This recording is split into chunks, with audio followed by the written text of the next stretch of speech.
Il s'agit de, puisque nous avons fait ça toute l'année et nous continuerons, il s'agit donc de Pierre-Gilles de Gênes, qui va nous parler des matériaux biomimétiques, de la nacre aux muscles artificiels. Il est né en 1932, il est agrégé de physique, docteur et sciences. Il a commencé ingénieur au commissariat à l'énergie atomique. De 61 à 71, il a été professeur à la faculté des sciences d'Orsay.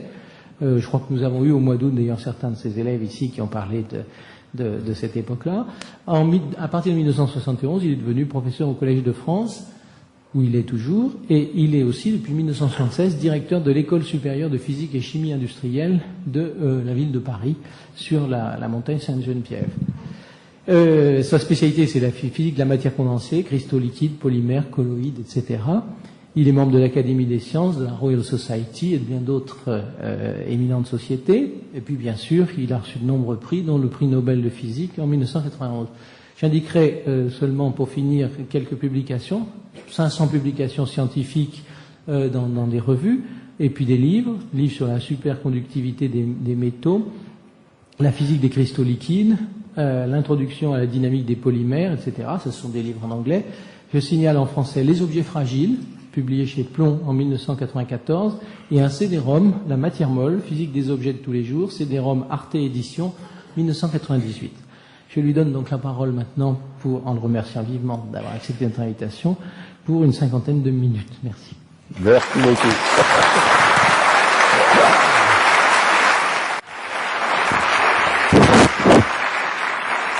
Vous m'entendez bien? Il semble. Eh bien, bonsoir à tous. Merci d'être venus en cette fin de journée pour écouter un vieux prof. Je vais essayer de vous parler de choses simples et de choses qui sont en train de croître de façon étonnante. Le point de départ est un point de départ qui, d'ailleurs, en sociologie, pose des questions amusantes. C'est le retour à la nature. Depuis Jean-Jacques Rousseau, nous en sommes au moins à la deuxième vague du retour à la nature, avec, je dirais, la même chaleur, le même enthousiasme et la même naïveté qu'il y a eu du temps de Jean-Jacques Rousseau. Naïveté, laissez-moi vous l'expliquer sur quelques exemples, rendre ça un peu plus concret. Si je prends le public américain est convaincu qu'il devrait avoir tous ses emballages à la sortie du supermarché faits en papier. Et il ne réalise pas l'absurdité de cette proposition. Si on utilisait du papier au lieu des emballages plastiques, il faudrait en gros sacrifier une forêt de la taille d'un des États américains chaque année. D'autre part, le papier lui-même est un produit qui est extraordinairement polluant. La fabrication du papier dans les pays nordiques a tué la mer Baltique, parce que le papier, ça implique des produits chimiques assez corrosifs.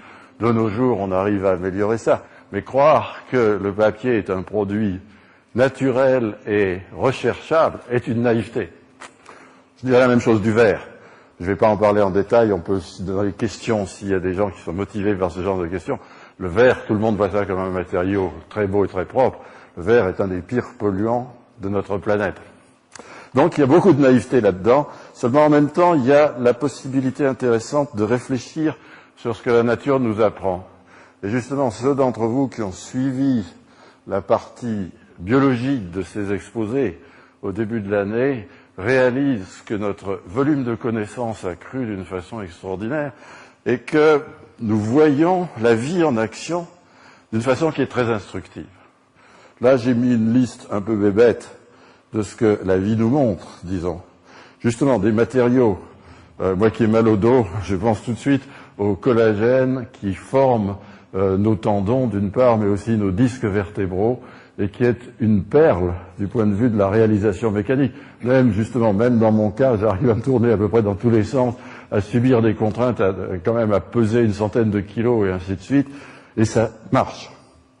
Nous avons des systèmes plus sophistiqués comme l'os, qui non seulement réalise des performances mécaniques très belles, mais qui est capable, s'il a été fracturé, de reconstituer un nouveau matériau après avoir, dans une première étape, éliminé le matériau abîmé. Et ça, c'est un enseignement extraordinaire pour nous qui essayons de faire des matériaux nouveaux, disons. Nous sommes loin de savoir faire ça. Il y a aussi les capteurs.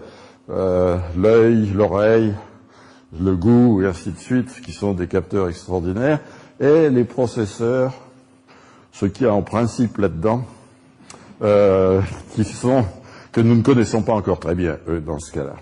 Mais enfin, une phrase un peu optimiste, mais tout de même réaliste, c'est qu'on commence à comprendre les usines du vivant.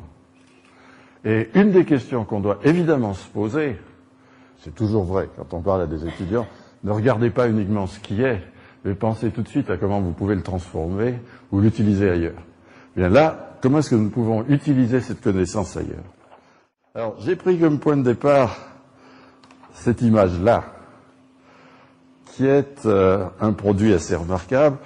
Ce sont les carapaces des diatomées. Les diatomées sont de petites algues.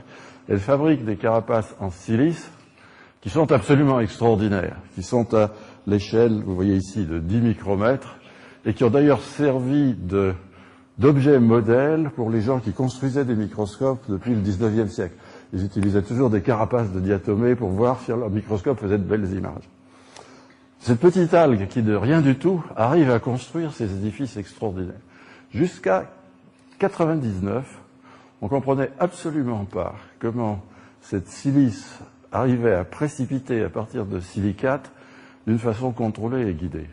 En 99, ça a été un peu compris par une équipe allemande, Kröger, et pour résumer dans un langage très simple, ce qu'ils ont vu, c'est quelque chose de ce genre. À l'intérieur de l'algue, d'une cellule de l'algue, il y a un petit sac, ce que nous appelons nous une vésicule, et ce petit sac contient un silicate soluble, et ce silicate va précipiter. Mais si nous faisions ça bêtement, ce silicate, il précipiterait sous une forme, on va réparer. Ce silicate précipiterait sous une forme bête, disons, c'est-à-dire que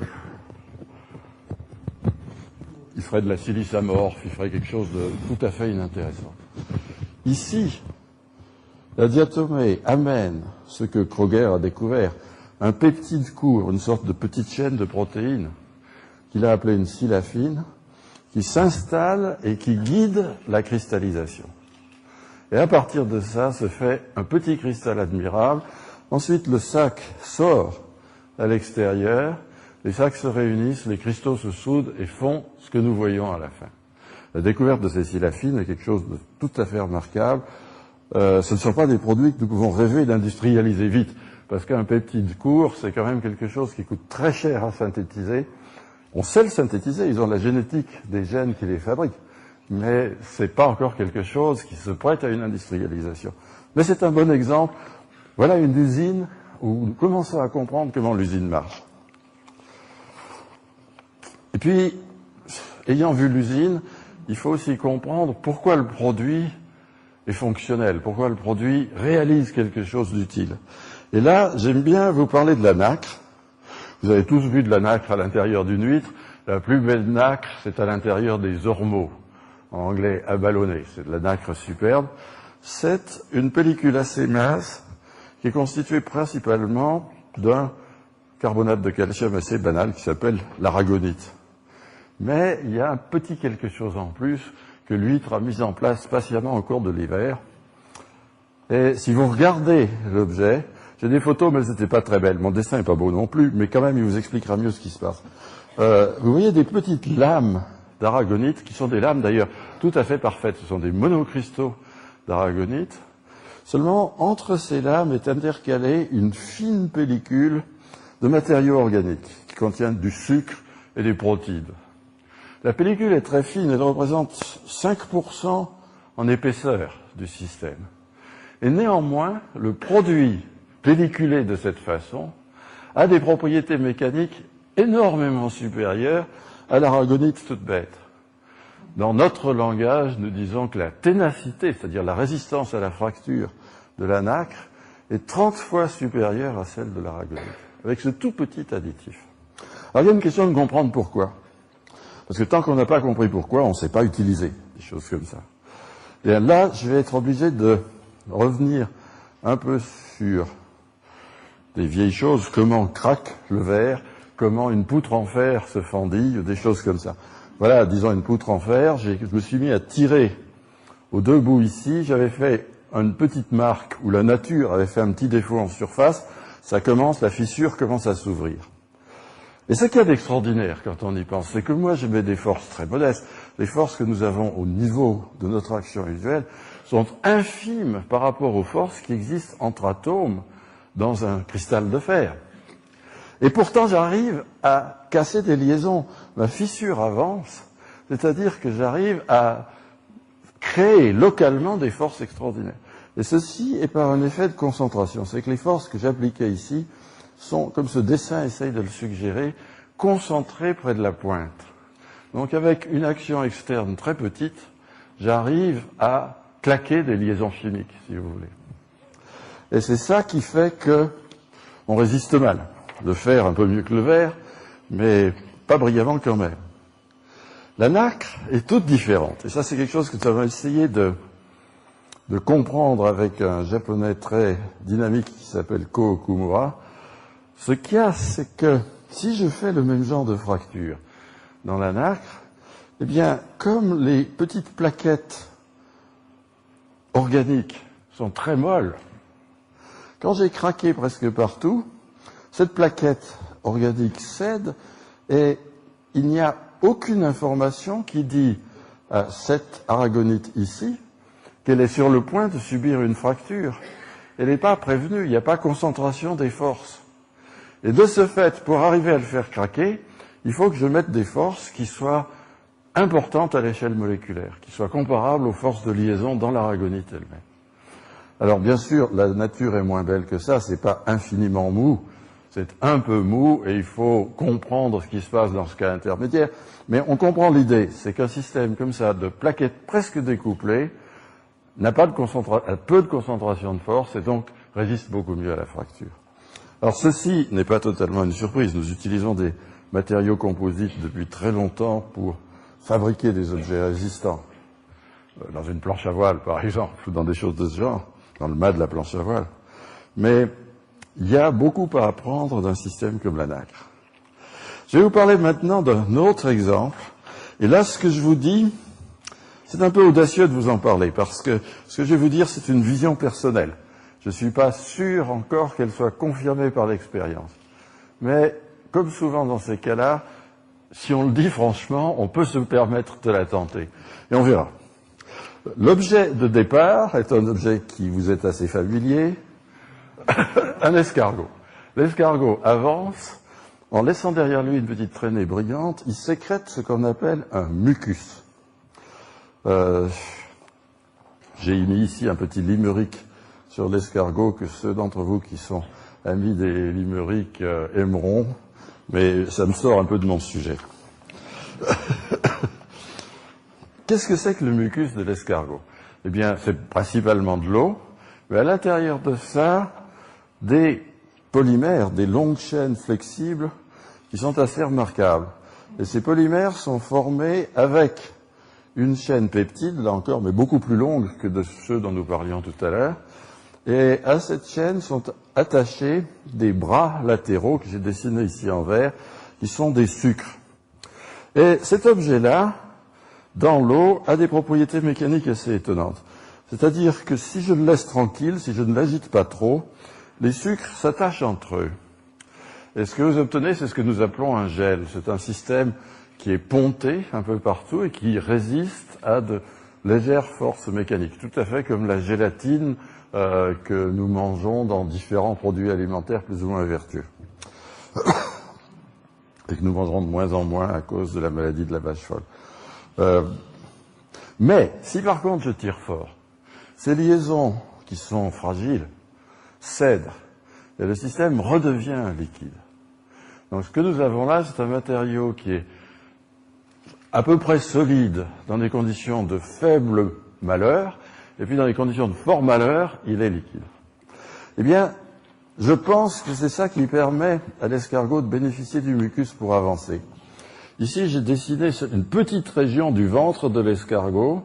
L'escargot, c'est la partie hachurée que vous voyez là. Le sol est ici. Il y a du mucus là-dedans. Et l'escargot avance en propageant une onde comme ceci, une onde, une région qui est plus épaisse, disons. Ici, ça ne décolle pas. Vous voyez, il ne s'agit pas de faire glisser la bête sur le sol. Ça serait tout à fait comme de freiner sur une route mouillée. Ça ferait des dommages extraordinaires.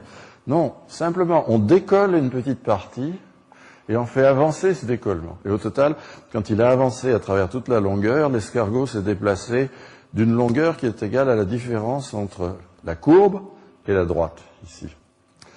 Eh bien, pourquoi est-ce qu'on arrive à le faire? C'est parce que dans cette région-ci, le mucus est torturé, il est liquide. Donc ça ne coûte pas grand-chose de fabriquer cette région. Autrement dit, l'escargot a une situation, d'une part, il tient bien au sol, par toutes les régions immobiles, et d'autre part, il peut avancer. Et vous voyez que ça, c'est un mécanisme assez riche, qui peut aussi nous enseigner des choses. Incidemment, si je reviens à des choses du monde contemporain, quand un pneu frotte sur une matière dure, il y a des ondes tout à fait comparables à ça qui se présentent, qu'on appelle les ondes de Chalamak. Mais là, nous voyons comment un matériau un peu intelligent peut nous permettre des fonctions inattendues. Et je pense, là aussi j'ai pas le temps d'en parler, puis pas vraiment la compétence, que ce qui fait que nous arrivons à faire supporter sur nos hanches et nos genoux notre poids dans la centaine de kilos, et à faire que ça tient quand nous sommes dans des situations où tout à coup nous bougeons comme ça, c'est fondé sur une propriété très analogue du fluide synovial qui est un gel dans les conditions de basse perturbation et qui est un liquide dans les conditions de haute perturbation. Donc vous voyez, ces choses, nous commençons seulement à les comprendre, mais ça nous suggère des actions. Et là, je vais justement utiliser le mot action. Je vais partir d'un exemple qui n'est pas du tout biologique, qui est l'opposé, qui est fait avec des matériaux beaucoup plus frustes, mais très performants que nous avons traditionnellement depuis un siècle. Un peu de propagande pour la maison que vous avez citée. L'école de physique et chimie, il y a à peu près 100 ans, a accueilli comme chef de travaux en physique un jeune homme de 26 ans. Seulement, ce jeune homme de 26 ans avait découvert à 21 ans une propriété admirable du quartz, qui est que quand on l'écrase, il développe des charges électriques. C'est ce qu'on appelle la piézoélectricité. Le jeune homme a eu aussi un nom qui est resté, il s'appelait Pierre Curie. Il a fait d'autres découvertes par la suite. Eh bien, là, je vais vous montrer d'abord ce qu'on appelle un actionneur, qui est typique de notre époque, qui commence à être monté par Toyota sur des voitures. Ce que fait ce système, c'est qu'il évalue la qualité de la route, le profil du sol, en avant de votre voiture. Et il informe un actionneur piézoélectrique qui va modifier l'état de la suspension, de façon à ce que votre suspension soit préparée à la bosse qui est ici. Alors, c'est quelque chose qui n'est pas simple à mettre en place, mais on peut dire que la doctrine sur ces actionneurs durs est maintenant tout à fait établie et énormément d'objets courants sont fondés là-dessus. Par exemple, dans les lecteurs de cassettes, vous avez des actionneurs qui règlent la position du film de façon à ce qu'il se présente bien, qui sont basés sur des actionneurs durs. Mais les actionneurs durs nous laissent avec des manques. Parce que d'être dur, ça fait des matériaux robustes. Le quartz est très robuste. Ça veut dire aussi que c'est très peu déformable. C'est-à-dire que les amplitudes que vous réalisez quand vous mettez un champ électrique sur le quartz et que vous le chargez un peu sont toutes petites. Et il y a beaucoup de cas où vous souhaitez des amplitudes grandes. Donc l'évolution du monde actuel, la question posée actuellement, c'est d'arriver à des actionneurs mous qui permettront des amplitudes de mouvement plus grandes. Seulement, on va le payer. Parce qu'il y a une loi qui est très générale dans la nature, c'est que dans un objet dur, les choses vont vite. Par exemple, la vitesse du son dans le quartz est très élevée. Dans un objet mou, le son se propage lentement. Et par conséquent, d'une façon générale, si on a des objets mous, les réponses vont être lentes. Et vous voyez un cas typique de réflexion industrielle, on veut gagner sur les amplitudes sans trop perdre sur les temps de réponse. Et c'est ça la difficulté de ce problème qui va se poser dans les prochaines années. On est loin de l'avoir résolu entièrement, et moi je vais vous citer uniquement, qu'est-ce qu'on pourrait appeler ça, quelques efforts primitifs pour essayer de trouver cette nouvelle génération d'objets. Alors, je vais revenir ici à une époque historique qui est la fin de la guerre de 40. Un grand homme qui s'appelait Kuhn a compris comment fonctionnait le caoutchouc. Le caoutchouc avait été découvert 100 ans plus tôt par Goodyear, produit admirable. Personne ne comprenait ce qu'il y avait dedans. Vous savez, la formule chimique, mais ça ne nous disait rien. Et il a fallu 80 ans pour qu'on comprenne qu'en fait le caoutchouc était un réseau de chaînes très flexibles et que ce qui se passait dans le caoutchouc, c'était que ces chaînes se déformaient facilement, parce que localement c'était un liquide, mais elles sont attachées entre elles par quelques points et ça permet d'avoir un système qui résiste bien. Je vous montrerai d'ailleurs un dessin de ce réseau de caoutchouc tout à l'heure. Donc Kuhn avait compris le fait que les chaînes telles que nous les fabriquons dans la synthèse de polymères sont souvent des chaînes flexibles. Et son élève Katchalsky, qui est un Israélien très brillant, a, dès 1948, commencé à travailler l'idée que si on a des chaînes comme ça, on doit pouvoir agir sur elles et les faire se contracter ou se dilater par des actions chimiques. C'est-à-dire faire quelque chose qui se rapproche un peu du muscle que nous avons ou que j'avais ici autrefois. Je dis ça avec mélancolie. Alors, le premier exemple que Katchalsky a pris est à peu près celui-ci. Dans ce dessin, il y a beaucoup d'eau, et puis il y a des chaînes qui justement sont flexibles, attachées entre elles par quelques points. Ça forme, si vous voulez, un gel, comme je parlais tout à l'heure d'un gel. Et ces chaînes portent ce que les chimistes appellent des fonctions acides CO2H. Si je verse de la soude là-dessus, dans le langage des chimistes, j'apporte des ions OH-, et ces ions se fixent sur mes fonctions acides et les transforment en des fonctions négatives et éliminent une molécule d'eau. Eh bien, ça change l'état du gel parce que les charges négatives se repoussent et du coup le gel gonfle. Autrement dit, en versant la soude, j'ai provoqué un mouvement mécanique. Si je veux faire le mouvement inverse, j'agis avec l'inverse de la soude. Je prends un acide, disons de l'acide chlorhydrique. L'acide chlorhydrique amène des ions H+, qui vont se coller à ces CO2-, et je vais retourner à l'état contracté, à l'état neutre. Alors ça a l'air très beau comme ça. En fait, ce premier essai est stupide, parce que chaque fois que je fais un cycle, j'ajoute de la soude. Il y a des OH-, mais la soude s'est formée d'ions sodium et d'ions OH-. Et les ions sodium, ils restent là. Ensuite, j'ajoute de l'acide chlorhydrique. Là-dedans, il y a des ions H+, et des ions chlore-. Autrement dit, chaque fois que j'ai fait un cycle, j'ai ajouté une molécule de chlorure de sodium, de sel de cuisine. Et au bout de quelques cycles, j'ai transformé mon eau ici en une saumure infecte, qui en particulier a la propriété d'écranter, dans le langage que nous avons, de diminuer les interactions effectives entre des systèmes de charge. Donc très vite, ce système s'arrête. Alors Katchalsky a bien vu ça, et il a vu une contre-mesure intelligente qui est fondée sur ce qu'on appelle l'échange d'ions. Alors ici, on part à peu près du même squelette, et on a en face des fonctions acides des ions sodium, et ce qu'on fait, c'est qu'on va leur présenter des ions bivalents, barium de plus, et ces ions bivalents s'attachent à deux groupes acides, et évidemment, ça contracte. Incidemment, Katchalsky faisait ça vers 1950, en 2000, nous comprenons toujours pas très bien pourquoi, exactement comment ça contracte. Enfin, des gens vous diront qu'ils comprennent, moi, je suis pas tellement sûr. Mais ça marche. Alors Katchalsky, et là, vous voyez, on n'ajoute pas d'ions nouveaux, on va les mettre en présence d'ions barium, et puis ensuite on les retrempe dans une solution de sodium. Et Katchalsky avait fait des jolies petites machines, on avait un long fil fait avec ce gel qui passait sur des poulies et qui trempait pendant un moment dans le bain de sodium, et puis qui ensuite trempait dans le bain de barium. Ça se contractait, ça dilatait, et ça tournait en principe à perpétuité, en tout cas pendant plusieurs jours. Donc, de ce point de vue-là, il avait réussi un premier défi. Mais néanmoins, vous voyez, ça se passait dans les années 50, il n'y a jamais eu aucun dispositif pratique qui utilise ça. Pourquoi? Eh bien, c'est ce que je vais essayer de vous faire sentir. Il y a au moins 3 difficultés qui viennent à l'esprit. Première difficulté, ces espèces de machines, on transforme de l'énergie chimique en énergie mécanique, ont des rendements pas brillants.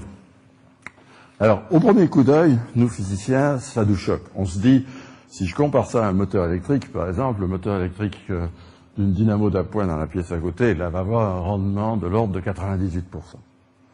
Alors, c'est gênant de travailler avec des rendements faibles. En fait, non. Ce raisonnement est trop primaire.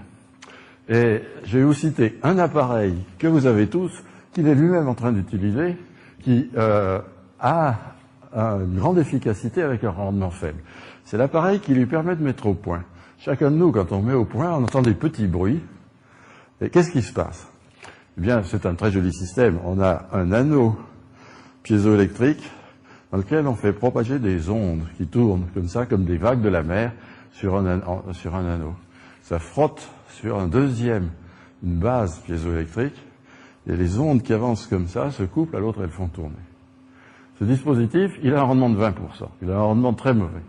Mais il est idéalement adapté à faire une machine de très petite dimension et de très bonne robustesse, qui est la machine qu'il y a dans ces appareils. Donc vous voyez, la question du rendement, c'est finalement une question pas très grave. Il ne faut pas s'arrêter à ça. Par contre, l'histoire que c'est lent, est important. Par exemple, si nous avons l'ambition un jour de faire des muscles qui rivalisent un peu avec ce que la nature fait, nous sommes désespérés, parce que si j'entends un moustique dans la pièce, le fait même que j'entende bzzz comme ça me dit que ce moustique bat des ailes à une fréquence acoustique à peut-être 100 Hz, c'est-à-dire qu'il est capable de contracter et dilater son muscle en 1/100e de seconde. Et ça, c'est un sacré défi. En fait, les machines de Katchalski, elles étaient très désagréables de ce point de vue-là. Parce que, vous vous rappelez, j'ai dit je mets de la soude. Mais il faut que ces ions, sodium ou H- dans le cas, ils entrent dans toute la structure du gel. Et ils entrent par des mouvements d'agitation thermique, ce qu'on appelle la diffusion, qui sont des mouvements très désordonnés et très lents. La diffusion est un phénomène lent. Pour cette raison-là, amener des ions ou enlever des ions n'est jamais quelque chose de très rapide.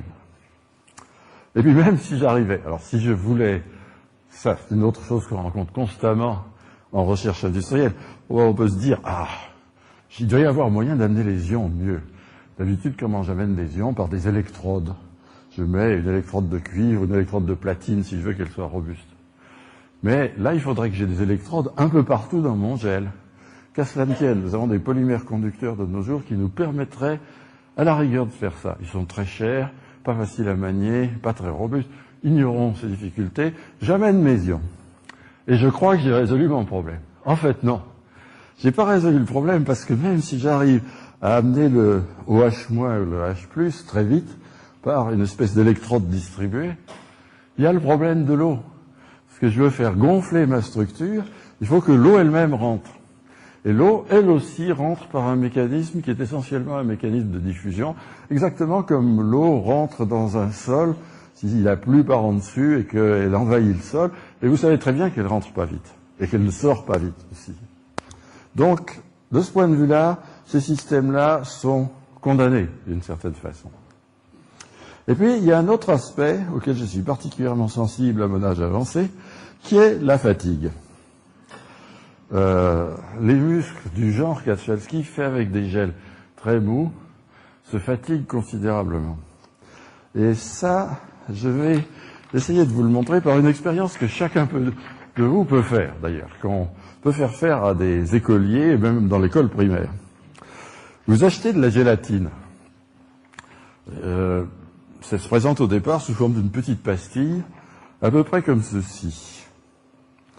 Et vous la mettez dans un grand bocal d'eau, et vous la laissez toute la nuit. Vous revenez le lendemain matin, cette gélatine s'est gonflée de façon fabuleuse. Vous voyez le rapport des tailles et le rapport des volumes, c'est le cube de ce rapport des tailles. C'est un rapport énorme, qui peut être de l'ordre de plusieurs centaines. Un autre exemple que j'aurais pu prendre, qui a un très beau rapport, c'est les couches culottes qu'on achète de nos jours, qui sont capables d'absorber l'urine du nourrisson et de gonfler par des rapports 300, quelque chose comme ça. Bon, mais ici, vous voyez ce que vous faites, mieux que dans la couche culotte, et vous êtes très content, naïvement content, parce que vous dites, j'ai gonflé mon objet, et j'ai fait quelque chose qui est beau. Vous voyez, ça c'est transparent, ça n'a pas de défaut visible, on est naïvement content. En fait, j'ai dit, ça prend la nuit pour gonfler. Mais si vous dormez mal, et qu'au milieu de la nuit, vous venez voir votre bocal, qu'est-ce que vous voyez? Je vais vous montrer ce que vous voyez à ce moment-là, qui est horrible. Enfin, horrible, peut-être certains d'entre vous le trouveront très beau. C'est à peu près cet aspect-là.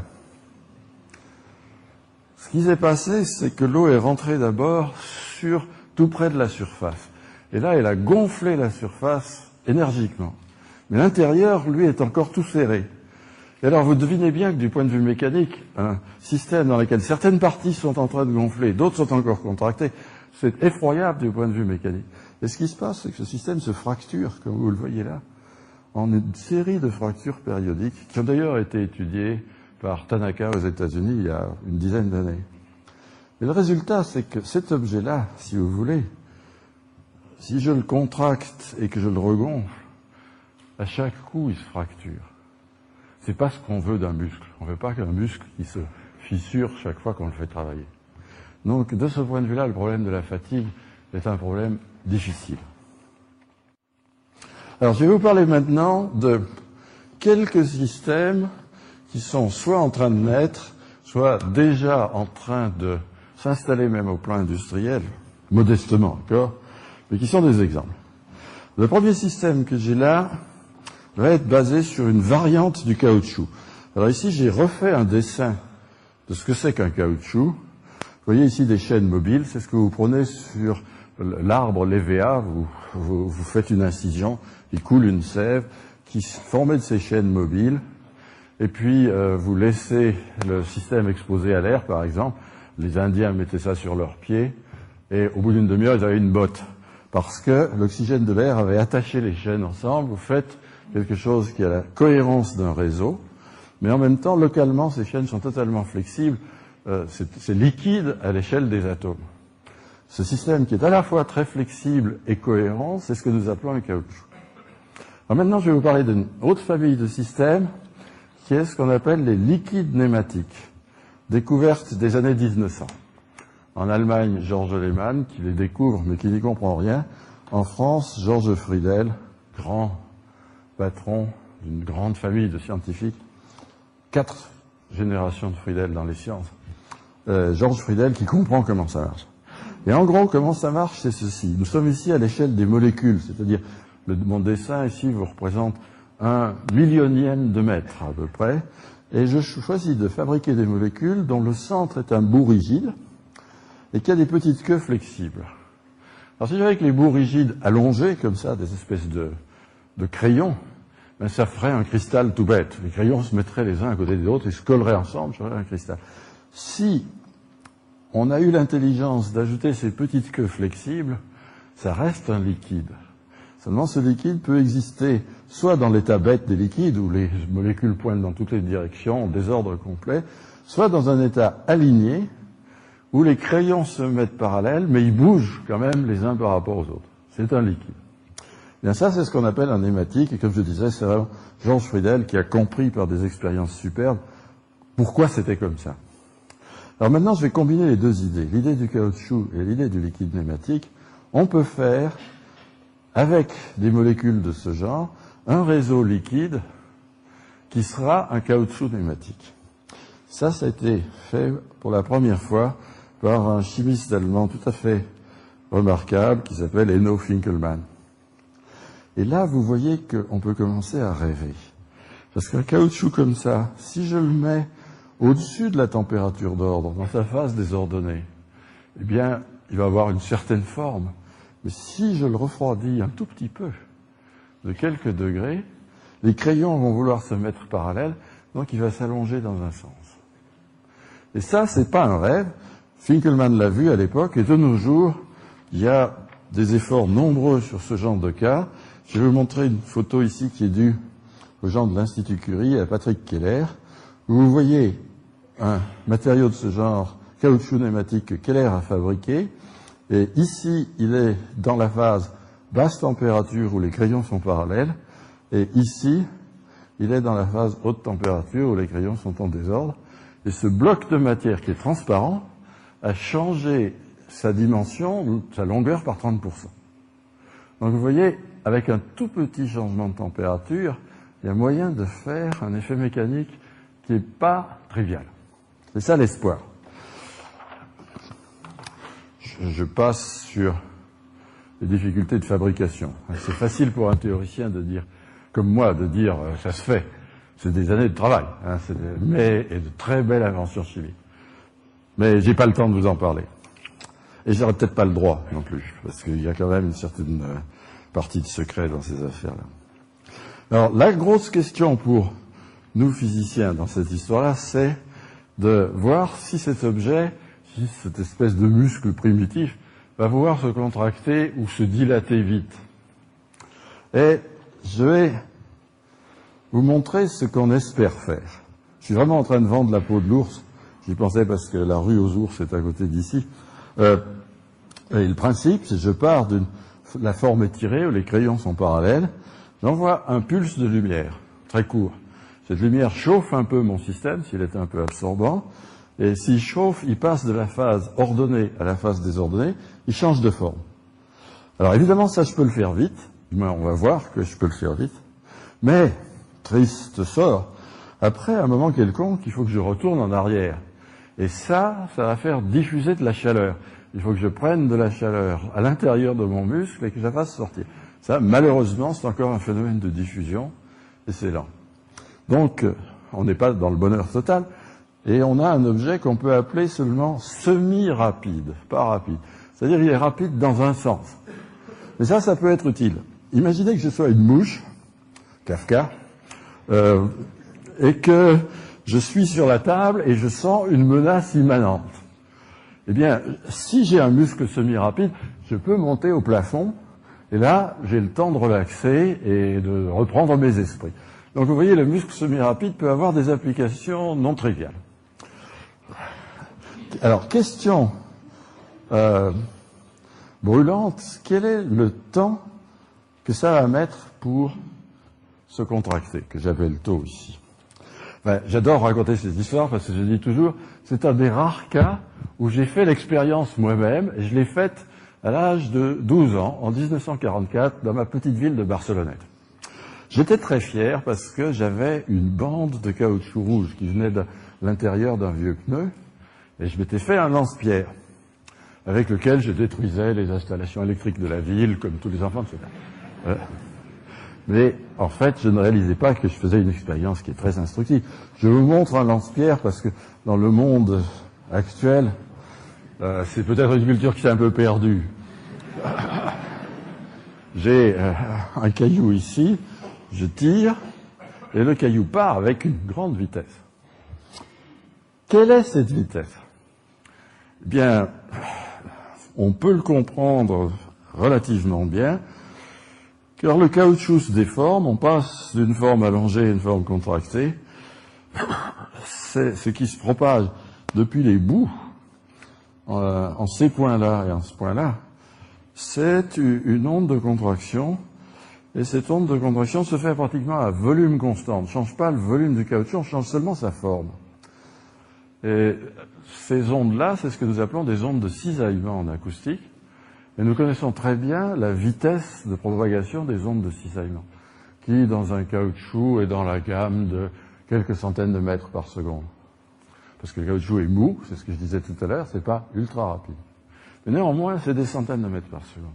Et ceci veut dire que mon lance-pierre, ici, passe de l'état étiré à l'état au repos en quelques millisecondes.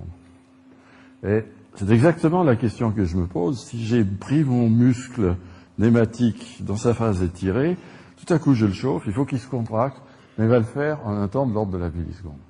Alors ça, vous voyez, c'est très satisfaisant. On rivalise presque avec le moustique, sauf qu'on ne le fait que dans un sens. On est semi-rapide, on n'est pas rapide comme le moustique. Mais c'est encourageant et c'est la raison pour laquelle ça vaut le coup d'essayer de fabriquer ces choses-là. Alors la fabrication chimique de ces objets, qui est faite par les gens que j'ai cités, Philippe Auroy et Patrick Keller à l'Institut Curie, C'est un travail d'artiste, c'est ce qu'on appelle des synthèses par polymérisation anionique qui se font sous ultravite dans des conditions de pureté effrayantes, etc. Et il est clair que si on arrive à faire un muscle comme ça ne sera pas un muscle bon marché. Ce sera pour des applications biomédicales très sophistiquées. Mais il y a un espoir. Alors maintenant, je vais vous parler de quelque chose qui est très différent pour deux raisons. D'une part, parce qu'il est plus dur, il est à mi-chemin entre le mou et le dur. Et d'autre part, parce qu'il est beaucoup moins cher. Le matériau de départ, c'est ce qu'on appelle un nafion. C'est un produit commercial qui se vend par centaines de tonnes chez Dupont de Nemours, qui en a été l'inventeur. C'est un squelette de polymère, mais ici, c'est pas un squelette flexible, c'est quelque chose qui est dur, qui est extrêmement compact, qui est formé avec des carbones fluorés. Seulement, sur ce squelette, on a eu l'intelligence de mettre quelques fonctions acides, qui sont ici ce qu'on appelle des groupes sulfoniques, et il reste, à cause de ces fonctions, des petites cavités, parce qu'elles aiment l'eau, dans lesquelles il y a de l'eau et un ion de charge opposée à celui-là, qui, très souvent, pour nos besoins, va être l'ion sodium. Et ces petites cavités d'eau ont en plus le mérite d'être connectées entre elles. C'est-à-dire qu'on a une sorte d'éponge. Peu déformable, un peu déformable quand même. Alors, les nafions se vendent beaucoup. Pourquoi? Parce que l'électrochimie chlore-soude, qui est, on peut dire, la base de la chimie, d'une certaine façon, c'est à peu près ce que Cyrus Smith, dans l'île mystérieuse, faisait en premier quand il commençait à réinstaller la civilisation dans ce livre. C'est de ce niveau-là. Eh bien, elle est entièrement dépendante de nos jours d'avoir des systèmes d'électrodes qui sont avec des nafions. Donc le matériau est pas cher. Et ce matériau a une propriété admirable. J'ai hésité à vous l'amener, et comme j'étais très bousculé et que il faut l'amener en le gardant dans l'eau, j'avais quelques problèmes. Donc je ne l'ai pas amené. Mais je vais essayer de vous décrire ce qu'il fait. Imaginez que j'ai un petit ruban de ce nafion sur lequel j'ai mis des électrodes. Là encore, c'est le théoricien qui parle. Ça a dû prendre 3 ou 4 ans pour arriver à faire des électrodes performantes. Et ça a été fait en premier par un groupe remarquable qui travaille à Osaka, au Japon. Alors je prends cet objet-là et je prends une pile niveau pile Wonder, je mets 1 volt entre les deux faces de mon ruban. Et je vois mon ruban qui se courbe. Et je change le signe du voltage et se courbe dans l'autre sens. Et il suit assez bien, je dirais jusqu'au 10e de seconde. S'il a quelque chose comme 1/3 de millimètre en épaisseur, quelque chose comme ça. Ben, vous voyez là un objet qui est assez remarquable, qui est un actionneur à la limite du mou et du dur, qui est assez remarquable. Il y a d'ailleurs un effet inverse pour ceux qui sont, des érudits de la physique. Bon, il y a un effet inverse amusant qui est que si vous travaillez en imposant une courbure, et dans les conditions que je décris là, eh bien, vous créez un voltage. Exactement comme dans la piézoélectricité, il y a un effet inverse. Soit on peut appliquer un champ électrique et voir une déformation, soit on peut appliquer une déformation et voir un champ électrique. Alors, pourquoi ça fait ça? Pourquoi est-ce que ce nafion décide de se courber? Eh bien, l'idée qui est à peu près acceptée actuellement, c'est souvent celle que j'appelle du voyageur avec bagage. Quand je mets un champ électrique vers le haut, les ions sodium se déplacent dans ce champ, c'est ce qui fait la conductance électrique. Seulement, ils emportent avec eux un certain nombre, comme un voyageur avec bagage, un certain nombre de molécules d'eau. Et ceci veut dire que je vais avoir un excès d'eau en haut et moins d'eau en bas. Eh bien, l'excès d'eau en haut va gonfler mon nafion. Et s'il n'est pas trop dur, s'il gonfle en haut et qu'il se ratatine en bas, il va se déformer comme le dessin le dit. Voilà le principe de cette chose qui est relativement simple, mais qui n'a été, je dirais, rendu quantitatif à peu près que depuis 2-3 ans. Il se trouve que ce système a trouvé une application très intéressante par les gens d'Osaka. Ce qu'ils fabriquent, c'est un système où on n'a pas un petit ruban de nafion, mais on a un cylindre mince de nafion, comme c'est décrit ici. Et je m'excuse, c'est en anglais. Mais je vais traduire, on a ce cylindre et on le coupe en 4 morceaux avec un laser à excimer. C'est-à-dire qu'on le découpe en 4 secteurs. Une fois qu'on a ça, si on adresse par exemple cette paire avec un voltage positif ici, un voltage négatif là, eh bien pour la raison que je disais tout à l'heure, le système va se courber dans ce plan.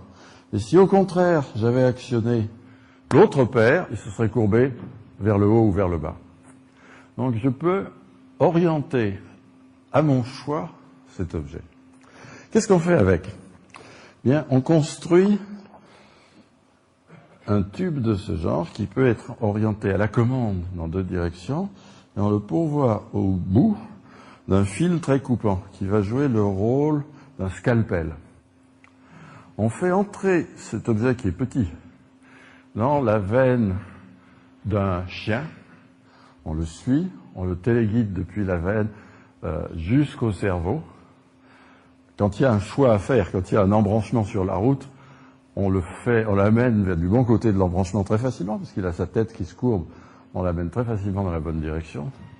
On l'amène finalement au cerveau, et une fois qu'il est bien localisé dans le cerveau, on suit tout ça au rayon X, on peut faire de la microchirurgie interne dans le cerveau du chien. Et ceci va devenir, semble-t-il, un outil très important de l'avenir. Moi, j'ai beaucoup d'admiration pour cette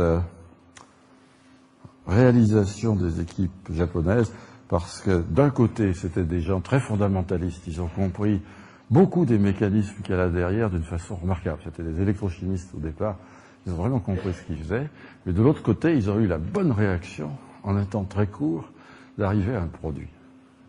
Et ça, c'est une leçon qu'il est bon d'apprendre, je dirais. Bien, j'ai à peu près fini mon exemple. J'ai été trop vite sur bien des points, mais je sais que mon voisin a une matraque à son côté et que si je parle trop longtemps, ça finira mal. Je vais finir simplement par une page de livre qui dira beaucoup mieux que ce que je vous ai dit, l'esprit que nous aimons dans ces affaires-là. Le livre est de Primo Levi.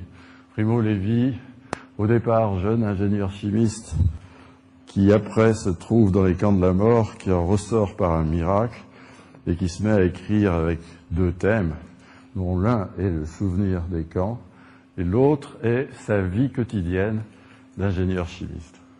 Et Primo Levi a écrit un livre particulièrement admirable, qui s'appelle Le système périodique, où il raconte un certain nombre d'histoires qui sont presque des histoires de détectives, et qui sont les histoires de bonheur et de malheur d'ingénieurs qui font face tout à coup à des catastrophes ou à des menaces, ou à des choses incomprises, ou à un produit qui ne marche plus, des choses comme ça. Et dans ce livre, il y a une page, je me suis dit que je vous la montrerai, parce que elle est trop belle. Je ne vais pas la lire en entier, mais je la laisse volontiers sur l'écran, ici. Et j'en garde seulement ce petit extrait, qui est, si vous voulez, le rêve de nous qui parlons de ces choses. C'est communiquer la saveur forte et amère de notre métier, qui n'est jamais qu'un cas particulier, une version plus hardie du métier de vivre. Voilà l'esprit de Primo Levi, et j'espère que certains d'entre vous, s'ils ne l'ont pas lu encore, auront l'occasion de le lire dans le futur. Ce sera beaucoup plus important que cette conférence. Voilà, je m'arrête là. Merci pour votre attention. Merci.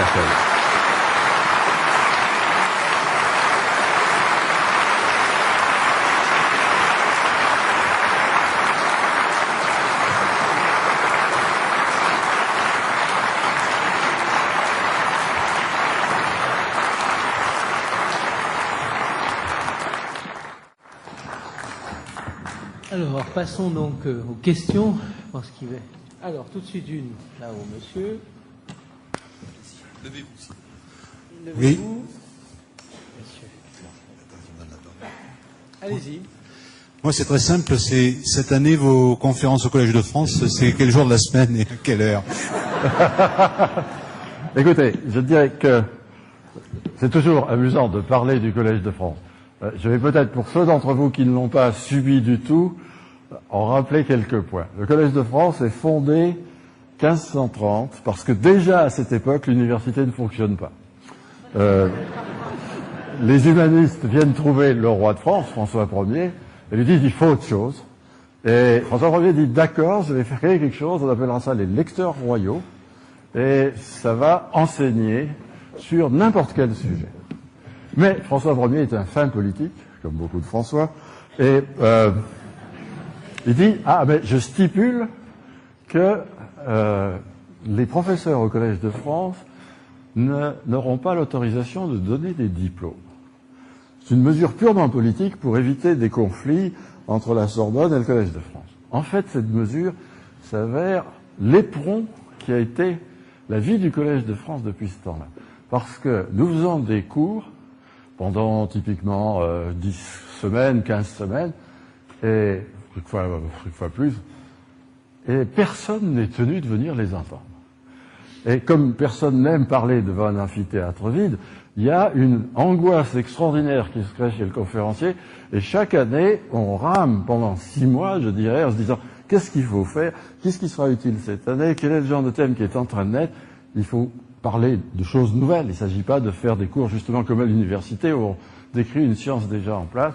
Donc on est dans cette situation qui est amusante, mais qui est en même temps très tendue, et qui a l'avantage de vous faire aller, vous garder réveillé, disons, d'une certaine façon. Alors moi, dans le cas particulier, ce que je vais faire cette année, c'est que je vais parler des mousses. Vous me direz que les mousses, c'est quelque chose de très bébête. En fait, non. À la fois dans la façon dont se produit une mousse, dont elle vieillit, dont elle se fragilise, qu'est-ce qui la permet de la garder stable ou de la détruire. On a quelquefois besoin de l'un ou de l'autre. Il y a encore pas mal de mystères. Et j'ajouterais que, si vous voulez, les applications des mousses dépassent beaucoup ce que nous attendons au premier coup d'œil. Vous savez, quand on parle du mot détergent, on pense tout de suite à la lessive, on se dit c'est ça, l'industrie des détergents. Ben non, la grosse tonnage de détergents fabriqués sur notre globe, c'est pour séparer des minerais. Par exemple, de plomb, de choses comme ça. On a une cuve qui est plus grande que cette salle. Dans cette cuve, on fait entrer le minerai précieux et sa gangue, et on s'arrange, c'est plein de bulles, c'est une mousse, et on s'arrange pour que, par exemple, le minerai précieux monte en haut, la gangue ne monte pas. Et de cette façon-là, on sépare le minerai de la gangue. C'est ça, une application typique des mousses. Donc, si vous voulez, de ce point de vue-là, c'est un sujet que j'aime bien, parce qu'il a un côté, il y a des questions fondamentales, il y a des choses curieuses, mais en même temps, il y a un côté amusant pour l'avenir. Et alors, pour répondre précisément à la question, autant que je me rappelle, ça va être les jeudis après déjeuner. Mais je devrais être honnête. Je dirais que le danger de ces cours du collège, moi quand j'y suis arrivé au collège, j'étais tenté de suivre les 52 professeurs, parce qu'il y avait des thèmes aussi bien en archéologie qu'en philosophie, etc. Chacun avec quelque chose de très prenant. Mais en réalité, il y a un côté difficile là-dedans. C'est pas comme ici, c'est-à-dire qu'on fait constamment référence à une culture antérieure. Pas forcément dans les mousses. Je dirais que par exemple, à une époque où nous étudions les savons, il y a une vingtaine d'années, je disais tout naturellement, il y a ici un phénomène de symétrie brisée qui est un peu l'analogue de ce que nous avons dans les supraconducteurs. Eh bien, vous comprenez que pour un public qui n'aurait jamais entendu parler de supraconducteurs, il est cueilli à froid. Et au bout de 8 jours, il lâche. Donc, soyons prudents. Ces cours collèges ont souvent un aspect qui fait qu'on est très tenté d'y aller, mais en fait, ils sont quand même durs. Monsieur, oui, allez-y. Signalez-vous, hein, s'il vous plaît. J'en vois là. Oui, ici, monsieur. Non, c'est bon, ça marche. Ça, il suffit que vous parlez maintenant. Oui, monsieur Dejeune, votre prix Nobel était... Enfin, pourriez-vous expliquer sur quel domaine ont été basées vos recherches qui vous ont permis d'obtenir le prix Nobel il y a quelques années? C'est un peu le relié à ce que je disais tout à l'heure. Je disais, il y a eu des choses comme les piézoélectriques qu'on comprend depuis longtemps, et puis après, il y a des systèmes mous. Mais on peut dire que de la même façon, la science du XXe siècle, dans une première moitié du siècle, était une science plutôt des systèmes très organisés comme les cristaux.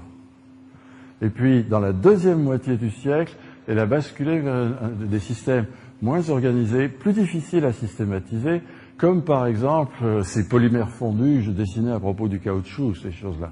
Quelle est la forme de ces chaînes, comment elles se tiennent entre elles, comment fonctionne une matière plastique, qui est un polymère fondu qui se gèle, qui devient dur. Pourquoi est-ce qu'il est dur? Pourquoi est-ce que le plastique est infiniment meilleur mécaniquement que le verre? Des choses comme ça. Ça, c'est des choses de la deuxième moitié du siècle. Et nous, dans une petite mesure, hein, pas de cocorico, on a participé à cette partie-là de l'action. En particulier à comprendre la façon dont se disposent dans l'espace des chaînes flexibles, des choses comme ça, et aussi à comprendre dans le temps comment ça bouge. Ça bouge un peu comme un serpent. Une chaîne se faufile parmi d'autres, tout à fait comme un serpent dans une forêt de bambou, si vous voulez, des choses comme ça. Donc c'est un peu à ça que faisait allusion ce prix. J'ajoute une réserve, c'est que ce système des prix, je ne vais pas cracher dans la soupe, il m'a énormément aidé à faire fonctionner, à faire revivre l'école de physique et chimie, parce qu'il l'a mise en vedette. On a eu 2 prix en 2 ans à peu près avec Georges Charpak, mais le prix en lui-même correspond à une vision qui était celle du début du siècle. Et à mon avis, les prix de l'avenir devraient être beaucoup plus des prix portant sur des équipes que sur des personnes. Vous voyez la nuance. Monsieur. Oui, merci. J'ai beaucoup apprécié quand vous avez parlé du lance-pierre, parce que ça m'a rappelé des moments où j'ai aussi été... alors je ne pense pas que grâce à ça j'atteindrai un jour le prix Nobel, mais je voudrais vous poser la question suivante. Quelle est la part du jeu et de l'amusement dans la recherche? Ça, c'est une question très difficile. J'ai envie de dire que c'est vrai que si vous interrogez beaucoup de chercheurs, ils vous répondront qu'ils ont un grand bonheur à faire ce qu'ils font. Ceci dit, ça ne peut pas être, ce n'est pas acceptable du point de vue social que ce soit uniquement un jeu. Je veux dire que il y a une tendance, que moi-même j'ai éprouvé à certaines époques, mais qu'on voit dans certains groupes, à faire des choses très belles, mais qui sont, je comparerais ça un peu à un club d'échecs. On fait des coups d'échecs admirables, on se réunit dans un bistrot et on en parle, et ça peut être sublime, mais ça ne justifie pas vraiment que le contribuable y mette beaucoup de billes.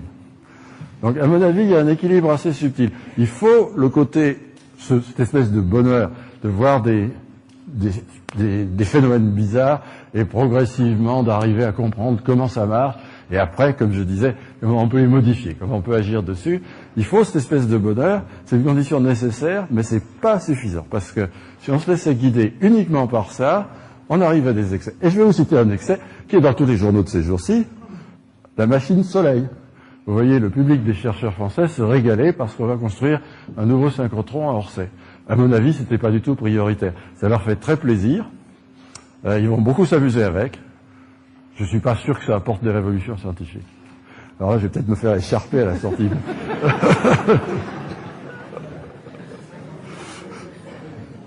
Monsieur. Oui, bonsoir monsieur. Signalez-vous si vous voulez des paroles. Hein. Bonsoir monsieur. Il y a votre exposé m'a énormément intéressé. C'est absolument génial. Par exemple, par rapport à la médecine. J'ai pensé à un truc idiot, mais je vous en parle quand même. Alors, à mon avis, on devrait pouvoir suppléer un muscle ou le remplacer, ou même assister un muscle. Je pense par exemple à tous les problèmes qui ont un problème cardiaque. J'en fais pas partie. Ou alors, bon, les personnes qui ont des muscles défaillants, on peut remplacer les muscles. Donnez-nous des renseignements là-dessus. Merci. Bon, je dirais qu'on est encore à un niveau très modeste. Mais par exemple, avec les nations que je décris là, c'est pas impensable d'arriver à des actionnaires. Vous voyez, j'ai dit qu'ils répondaient au dixième de seconde. Ça, c'est largement suffisant pour la majeure partie des gestes que nous faisons en conditions normales. Bien sûr, nous pouvons faire plus vite dans un cas de panique, quelque chose comme ça. Mais pour beaucoup de conditions physiologiques normales, la situation où on est à l'échelle du dixième de seconde est acceptable. Donc, de ce point de vue-là, il y a un espoir. Mais il y a encore énormément à faire. Et puis, il n'est pas sûr que les voies que je vous disais là s'avéreront les plus astucieuses à échéance. Nous sommes dans un monde où constamment, comment dire, une autre idée sort, et c'est peut-être une autre idée qui va gagner là-dessus. L'idée qui serait très difficile, ça serait de suivre le vrai muscle de trop près. Le vrai muscle est un outil extraordinairement beau, relativement bien compris maintenant. Il y a des chaînes interpénétrées de myosine et d'actine dans le muscle strié qui se déplacent comme ça, et ça arrive à travailler rapidement et longtemps, etc. La question d'alimenter en ion localement est faite par un réseau nerveux qui va produire des ions calcium un peu partout dans la structure. C'est pour ça qu'on peut alimenter vite. Mais cet objet admirable en est très loin de pouvoir synthétiser quelque chose qui soit comparable à ça. Donc il faut beaucoup d'humilité là-dedans. Ce qu'on fait, c'est vraiment, je sais pas, c'est comme le gamin qui essaye de faire un dessin d'après une Madone de Léonard de Vinci. Hein. On est dans ce rapport-là. Bien, écoutez, il n'y a plus de questions. Bien, écoutez, nous allons vous remercier. Merci beaucoup. Bien.